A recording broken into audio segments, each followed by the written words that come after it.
Hello and welcome to Paradigm Playbook, a podcast for entrepreneurs in the business of sports.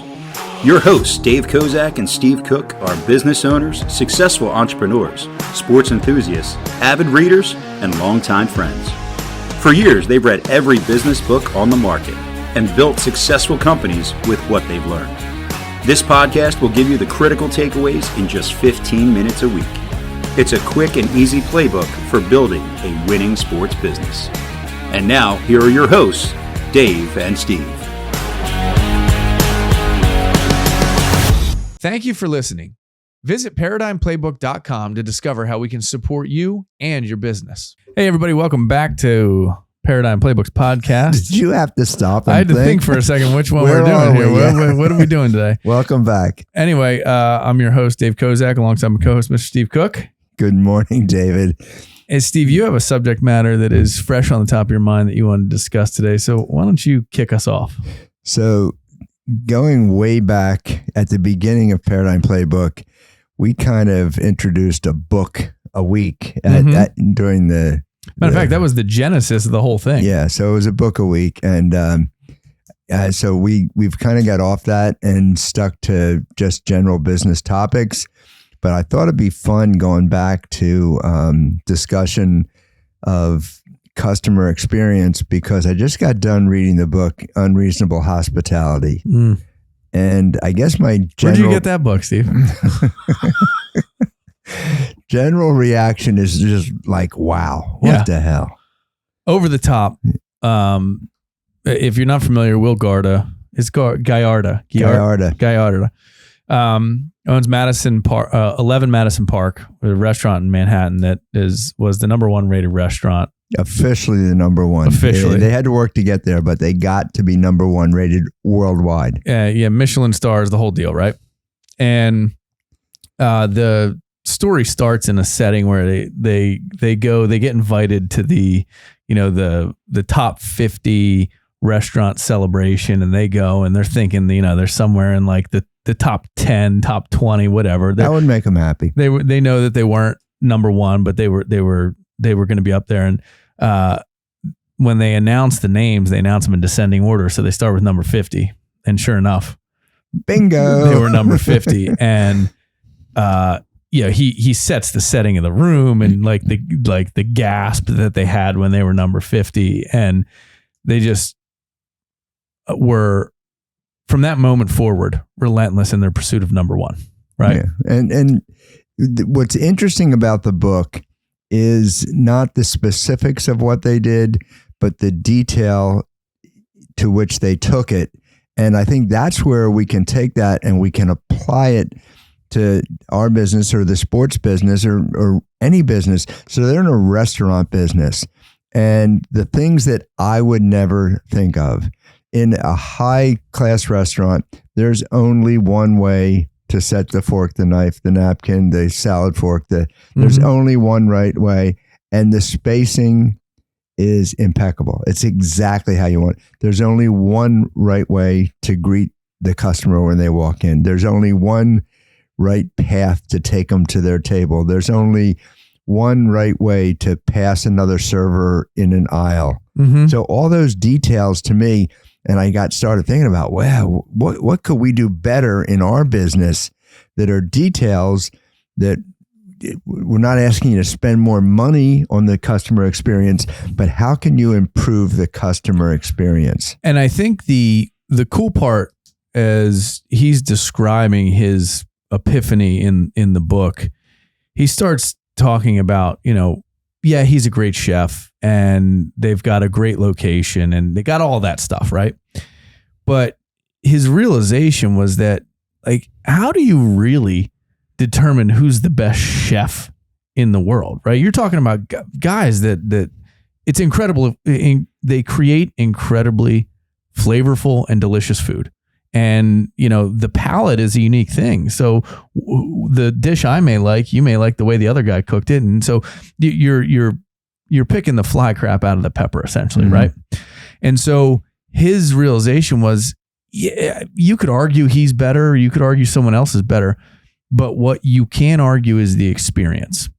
You can't argue how they were going to get it done, and they were going to make the client the most important thing in that experience, and that's what drove their rankings was the look, the feel, the taste, the touch, the way they were dressed, all the things that Steve described. And Steve, if you go back to some of our previous episodes and you listen to the customer journey, and we talked about, how a customer sees the company and views your business, that's all well and good.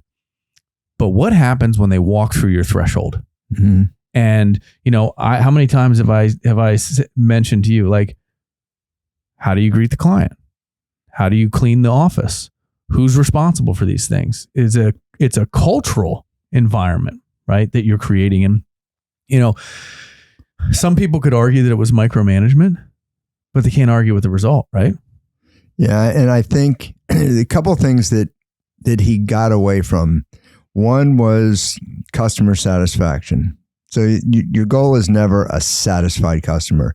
If you're not driving them over the top, and another great book, if you're not making them into a raving fan, then that's not what they were interested in. They were going for raving fans. They were going for ultimate experiences, and some of the things that they did, based on simple things like the waiter overhearing a conversation that so the hot dog story is like one of the great stories is. They overheard a clients talking. The only thing we didn't do in New York was have a Nathan's hot dog in it. And the waiter overheard that, tells somebody, someone runs out on the street, buys a Nathan hot dog, gives it to the chef. He cuts it up into 4 equal pieces, garnishes it, sets it on a plate, and says, "We're not letting you get out of New York without having a Nathan's hot dog." Well, you think they got a customer for life. Yeah. I mean, that's one of those things where you're tuned in. Mm-hmm. You're tuned into the experience and the vibe, right? One of the things that I always appreciated is if I'm at a place and somebody's always cleaning, it always seems like, and those places to me, they care about they don't want you to have the shivers when you walk in, right? They're always trying to clean places, and it just has an effect. So the idea that waiter would overhear something and immediately take action, right? That is a trained response. That is a cultural response. That is what we do. That is not one individual thinking outside the box. That is a culture of thinking outside the box for that unreasonable hospitality, that over the top satisfaction. And I'd love to say I do it, but I don't. I'd love to say that I was to that level and had that. I don't. No, but I strive to. Yeah, and I think the thing about the book that was interesting to me, now this was, a high price, high class restaurant that they were developing. So they had pretty good sized budgets they're working with, and they're charging a pretty penny for the meal. So I get it. But most of what they talked about was culture and attitude, the way they spoke, the way they moved, all those things that we can all do, a little bit more of that. And I just think it's so much fun to think about. And I agree with you. I don't do all that stuff. I wish I did. I wish I was that guy. But I'll tell you one thing that I do that I like, and I kind of fit, and I think Will would like it. So we have at Grand Slam, we have a series of automated batting cages where people are coming in to hit. And every once in a while, one stops throwing balls. Something happens. It gets jammed, or a motor slows down. Something happens. My response to that when a customer tells me is I start jogging to the back of the batting cages. And it's not about whether I can fix it. It's about that I jogged. Mm-hmm. And so as soon as I start to jog, that customer uses, take your time. It's okay. So I've brought them over to my side with a simple act of jogging at 3 steps. And at my age, a few steps is tough. So I'll take that. But so by jogging and showing it's what you said before. It's showing that their experience is what's most important to you. That's what you're there for.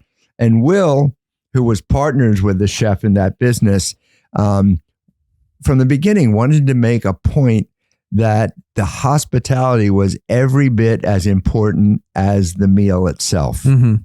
Yeah. And Steve, I think there's something else you do that goes to the point is I've been at that counter and I've seen how you react when that happens. And yeah, you jog, but you always give them another token too. Oh yeah. Right. It's like there's nothing worse the experience.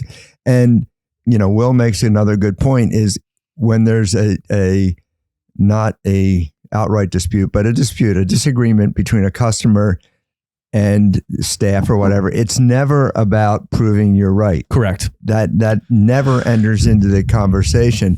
It's about bringing them back to your side. So that's what you have to do. For me, it's easy. I don't have to give them another $30 steak. I have to give them a $2 token. So it's a little bit easier for me. But that's what you do all the time is find those little things that are going to pull them back towards your side. Yeah. And, the idea of the customer dispute, and I think this is something that I try and harp on all the time with my staff, and harp's probably the wrong word, but explain how to deal with it is regardless of whose fault it is a situation you have to deal with. So does fault have any bearing in the matter itself, right? It is if the customer perceives it to be a problem, then it is a problem, right? Whether I think it's a problem doesn't matter. They think it's a problem. And so your next step, you go back to relentless solution focus is something I can do in the next 30 seconds that boom, I can fix this. I can make this better. I can bring them back to my side. And so a lot of times the easiest diffusion is simply, oh, you know what? I apologize. We'll take care of that. We'll create a solution and then move on. And, whether it's on the phone with a customer, whether it's a batting cage token, whether it's, hey, great, it exists. You could argue with that client, but what good does that do? No, the best thing to do is acknowledge whatever they're saying. Even if it's, there's ice in your parking lot. Darn, I'm so sorry about that. Boom, you're on it.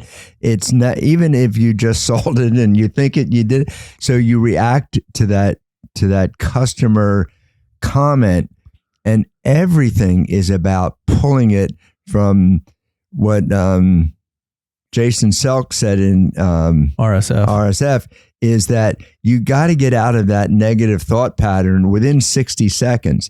Well, at 11 Madison Park, what Will was saying was, we're not going to give them the 60 seconds. We want them to anticipate it. Yeah. So they have the answer before the customer says. And I never thought about this. So if you have a table of 4 that all orders the lamb, whatever, mm-hmm. the chef makes 5 when there's 4 ordered. He's anticipating that one will be dropped, not cooked well enough, not right. So he's got that 5th one. So when someone sends back a meal, now you got to understand that they're sending back a meal that chef is so proud of, that he's put everything into, and he still takes it back and delivers a new one. Yep. So that's anticipation, and that's what we can do in our businesses. What do we do? Are we anticipating? I will use my place because it's easy. Mm-hmm. And we have someone that is taking batting lessons and they're not progressing. If we haven't prepared for what to say when the parent says, do you think you should be progressing faster? If we haven't answered that question, and we better have, I'll bring you back into this, a better answer than have he considered violin or whatever. No, we're not going, but it's the anticipation of what could be a problem. And you do that by digging deep into your business and saying, just thinking of another story. What are your friction points? Where may you have a problem? And study your friction points. Is it the entryway? Is it the walk to the table? Is it overcrowded tables? It's I can never get a seat. Is it the seating's too close? The leg room's not enough. Whatever it is, mm-hmm. and you can't get rid of them all, but you can understand them all. Yeah, certainly. And, we talk, and if you correlate that back to sales, right, Steve, a good salesperson hits all the objections that could come prior to going for a close. Yeah. Right. That's essentially what you're doing in that. You're looking at all the friction that could exist and you're trying to avoid and solve that problem in real time. And sometimes it could be as much as saying, hey, if this table's not acceptable, let me know and we'll move it. And the person, oh, no, it's fine. And they sit down and problem solve. But if you didn't say that and they sat down and they banged their knee on the leg, a different ball game. Right. So again, I think the anticipation is huge.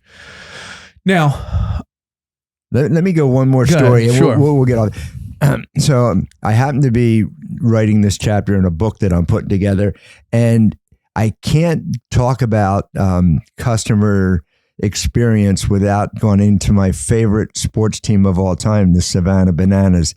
And I just love what they do. So those that aren't familiar with Savannah Bananas, have we talked about this on no, but I think we just opened up a next subject I'm sorry about this, but so this was a minor league team that was doing well, attracting less than 100 people to a game, making no money, losing money. New owners bought it and said, okay, we've got to change things up. So going through customer surveys and interviews and all this, they found out what were all the friction points, and we're going to eliminate that. So people say, the game's just too long. Boom. Savannah Bananas only play 2 hours. It's like the fans aren't involved in the game at all. Boom. If a fan catches a fly ball, it's an out. They just started changing the rules. They rewrote the rules of the game. They rewrote the rules. Now, Savannah Bananas are sold out for 2 years, and they're on the road traveling to other cities. Did we help you learn, grow, and improve? Leave us a review to let us know how we're doing. Thank you. Yeah, and they go play big stadiums now. They do all this, and they rewrote how an inning is played. They rewrote what you can do on a walk and how many you basically, if it's 4 balls, you get as far as you can before every player on the field. Every player on the field has to touch the baseball. Every defensive player has to touch the baseball, and you sprint as far as you can until every player touches it, and that's where you stop. Well, and it's because in minor leagues they had customers, fans saying, so many walks, it's so boring, and a walk is boring. So it's like, how do you make it exciting? Yeah. So they looked at every friction point. So let's go back to our businesses and say, what are our friction points that, so we had friction points at Grand Slam. So we do a lot of parties. Our friction points were, we were slow in delivering our pizza. So, our solution was we outsourced our pizza. So we have a pizza place across the street. We tell them what time the pizza's delivered. We have no other worries. They deliver the pizza because, like the chef, they're making an extra pizza all the time. They always have. So if I call them up in the last minute and say, we had an order in for 7 pizzas, can you make it 8? No problem. The time doesn't change. We get that extra pizza. So that was a friction point for us. And the good news is in today's world, if you remove friction points, the customers are willing to pay for high quality service. They're not willing to be pay for being satisfied customers. They want to be wowed. Yeah. I'll use the example when I go places, I want to have an experience. I don't want to fight and have to, I'm a little bit bougie like that. And, I don't like the standing long lines and things like that. I'll pay so that I don't have to, so that I can get the experience, right? Well, I take my kids skiing as a perfect example. Montage Mountain in the Poconos does Monday, Tuesday, and Wednesday. Every non-holiday, they do what's called Ski for All. You get lift tickets and rental for $40 all day. And it was a way for them to try and get people to come Monday, Tuesday, and Wednesday. But for me, it's perfect because I don't like weekend skiing because you stand in line more than you ski down a mountain, and it's all included. I had a trip scheduled to go, and it was like $200 a person for the day. And I was like, I'm not doing it. We'll go to Montage. And so we drove an extra hour to have that experience where you spend 90% of your time skiing and 10% of your time on the lift. It's interesting. What you just mentioned is something else. I keep going back to the Savannah Bananas, but that was one of their other complaints. After, we get into the game, then we got to buy a hot dog, then we got to buy a drink. They just included it all in. For $70, you get everything. You want 2 hot dogs, take 2 hot dogs. It's like, stop nickel and diming and just say, okay, how can I make this customer happy? And they realize that they're going to pay for it. People are willing to pay to be wowed. And I think that is it's like, in the corporate world, we talk about the customer journey from prospect to customer to sale. And I think we spent less time working with our existing customers or clients than we did in getting a new one. And if all you're ever doing is replacing customers, then your business is never going to grow and certainly not scale. Yeah. And if you think about the Savannah Bananas example, is they made it fun, easy, and enjoyable to go and experience it. Well, when you have that type of experience, when's the next time you want to have it? As soon as possible. Yeah, right. Right. So they're sold out. And so you have people now that are, and when they tour, they're sold out. And when they're coming to a town close to you, people drive to go see them because the experience is such that it takes the stress and the pain out of it. And, that's an incredible business model and a way to revamp a game that at those minor league levels can be drab. One of the interesting things is the first reaction you get when you suggest that a business start doing things like this. I'm not sure I can afford to do this.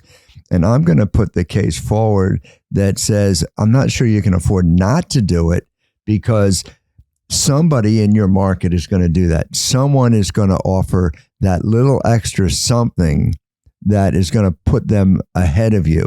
So I don't think it's a decision.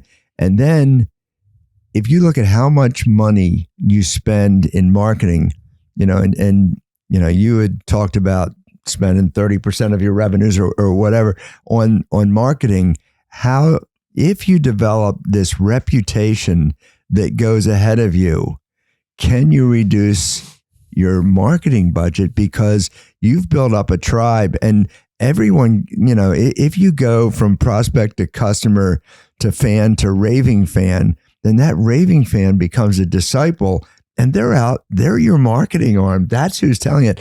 If they have guests coming into town, they're going to, we got to go over here. You got to see this when you're in town. And that's what happened at 11 Madison Park is that they didn't have to market anymore because they were rated Michelin #1. You know what's interesting? You know how that Michelin, I never knew this, why Michelin holds the standards for restaurants? Because originally when they did it, the people had to drive from all over Europe to go to these restaurants to test them. And they would talk about how many tires they'd be willing to wear out to get to that restaurant. So it became a Michelin. It's actually the tires. How about that? Yeah. So it's a fascinating thing. Well, there's another one that I think is a blue ocean type. And if blue ocean strategy is see what I think blue ocean strategy by definition is find the friction points, eliminate the friction points, and you just created something that no one else has, right? Well, yeah, it's telling you to move into a space where competition is irrelevant. Yeah, there's no one's going to say, "Oh, we're better than 11 Madison Park." It's just not going to happen. Yep. So Topgolf, are you familiar with Topgolf? Yeah. So driving ranges have been around forever.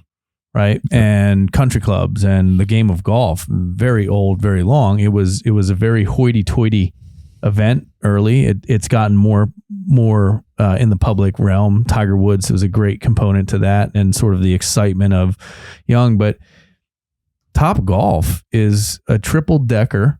They're all the same, right? It's a triple decker driving range, and they created a technology in the golf ball that allows them to trace the ball, show it on a computer screen. They feed balls. You can play games like Angry Birds, so your kids can come enjoy it. There's bar service, there's food service, and it's 365 days a year. And so they eliminated the seasonality of driving ranges. They eliminated the hey, you go to the driving range and then you go to dinner, or you eat dinner and then go hit some balls. It's all one thing. It's a full entertainment. So they rewrote how that was done, and it's a great experience, right? And so, I was there with my kids this past weekend, and I didn't have to say a thing to my children. 4 kids from 12 down to 4 years old. And I put their names in, I pressed Angry Birds, and they went to playing golf. And we sat there and had an incredible time. But it's that, and the hospitality is good. It's wait service, so you don't have to go, and get it. It comes back. I just think it's that same type of mentality of how can you change and give an unreasonable expectation of something that has a historic persona. Well, I think you're seeing it in pretty much every industry. I was just thinking about the movie theater, right here. Movie tavern. Movie tavern's the same thing. It's you don't decide to go to the movies and then dinner then movies. It's served with your movie. Yeah. And why don't you want to sit through a 3-hour movie? Yeah, the chair's not that comfortable. Well, now it's a recliner. Yeah. So there's all these little things that fit into what you do, and the irrelevance that we place upon certain things in the sports business. You always talk about the parent viewing area. So in a lot of children's sports centers, there's a parental viewing area that keeps them away from the kids, but they can see their kids. And if you have 3 and 4 year old, you want to keep an eye on even when they're in class. And using steel folding chairs in there is not as preferable as spending a few extra dollars and having a little padding for them to sit on and make it. It's having a coffee maker in the parental waiting room. And even as simple, and this is the one that you always hit me with, why can't someone walk in and say hello to those people when they're sitting there? Why can't they say how you doing? Why can't you engage them?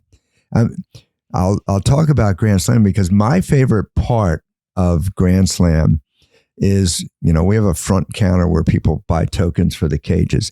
I make it the equivalent of, working as a bartender with no alcohol because I'm standing behind a counter. It kind of looks like a bar, but I like the chit chat, and that's what people come in for because we talk baseball and that's cool. That's why people go to a bar. So, is 10 tokens expensive? Not as expensive as 2 beers. Yeah. So, so I have that advantage, and it's just engaging with the customer, making their experience just a little bit more. And if you take any sport and say, okay, how can we do it? I bet you today everybody can sit down and write out 10 things that we can do that will make our business better without spending an extra nickel. I don't disagree. And I'd be interested to see the difference in token sales when you're behind the counter versus when you're not. I get all the old people. but you chat them up. So. Yeah. And it's pricing has something to do with it. And we've talked about that and the way you set pricing, because like we have, there's no reason for anybody to ever buy 3 tokens. Once you're off 2, you go to 6. There's no reason to buy 3, 4, or 5. So we don't sell that number, but that's all pricing. Yeah. Well, and I'll give an example in our business. We're in a very old building. And so it's got a nostalgia when you walk in, and people are always, and it's known as Arendelle, right? Mm-hmm. And so I always say, welcome to Arendelle when I'm talking to people. And then they want to know the history and they want to understand the building. And it's always a great segue. But my office is on the first floor, and I've got 15 people on between the second and third floor. So they're never client facing. Not that they're never client facing, but I'm always on the floor. Mm-hmm. And if my door is open to my office, I go through my office into a conference room, and then we have a waiting area and a couch. And no matter who it is, when I hear the front door open and someone come in, I walk out and say, welcome to Arendelle. Have you been helped, or can I help you with something? And that's me as the owner of the business and the company. And I think it just speaks volume to whoever it is that's walking in the door, maybe they want to make sure they're in the right place. Maybe they haven't been helped. Maybe they need to use the restroom. I can guide them through all that stuff. So it's that welcoming environment. I always say people want to know that they're at the right place. They want to know that they're in the right place. And I think that stuff is the little things you can do. Welcome to Grand Slam. Yeah. And just to get them off edge so that they're not nervous about being there. And you've been behind the counter when people come in and say, hey, I've never been here before. Well, you don't dig right into saying, well, it's going to cost you no, it's, well, welcome. Glad you finally found us. It's like, it's awesome. And, and yeah, hopefully it won't be so long before the next one. Yeah. And and the way I do it, and, I recommend this for anybody that can get away with it. I approach everything with a touch of humor, and I have fun, and I find most people like it. Now, there are some people that don't like my sense of humor.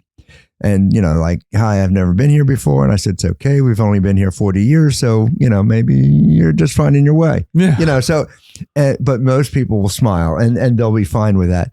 So, but anything you can do to relax the customer, make them more, because where does everybody want to go? Everybody wants to go home. So if you can make it feel like home and it's as comfortable as home. And you have a little bit of that here in Arendelle in that, you come in the waiting room, it's not a sterile, it's not like a doctor's office waiting room. There's a couch there. And it's a nice comfy. couch. And in fact, Niall just pointed out the most comfortable chair in the entire building to me, which I didn't know before. Now I know where to go. So. Oh yeah, that's the napper. It reminds me of a good old TV sitcom called Cheers. Yeah, right? Exactly. Where everybody knows your name. That's right? it. And so the more comfortable you can make someone, and that was one of the things at 11 Madison Park too. They want to know who's coming. They want to know the names. They want to be able to dress people, So anyway, we're out of time on that subject, Steve. It could go forever. Absolutely. It's fun. Hope you guys learned something about this. Remember, it's not the knowledge you gain from the show or from anywhere, from any of these books. It's the application of the knowledge, and it's what you do with it once you have it that makes a difference. So pick something and apply it. Do something different tomorrow than you did today, right? And see if it has an effect. Yeah, I hope our discussions make you think, because that's what it does for me. Every time we pick a topic, my mind starts spinning, and the more we get into it, I got one more story. I'm not going to do any more stories today, but I hope it makes you think. Well, and as you're sitting here talking, Steve, I'm back in my office going, all right, I forgot about that. I forgot about that little point that, I used to know. So very good. If you like the show, guys, please like, subscribe, and share it with friends and colleagues. And hopefully you're learning stuff along the way. Everybody, make it a great day. Know someone who could benefit from our business expertise? Send them our way. Thank you.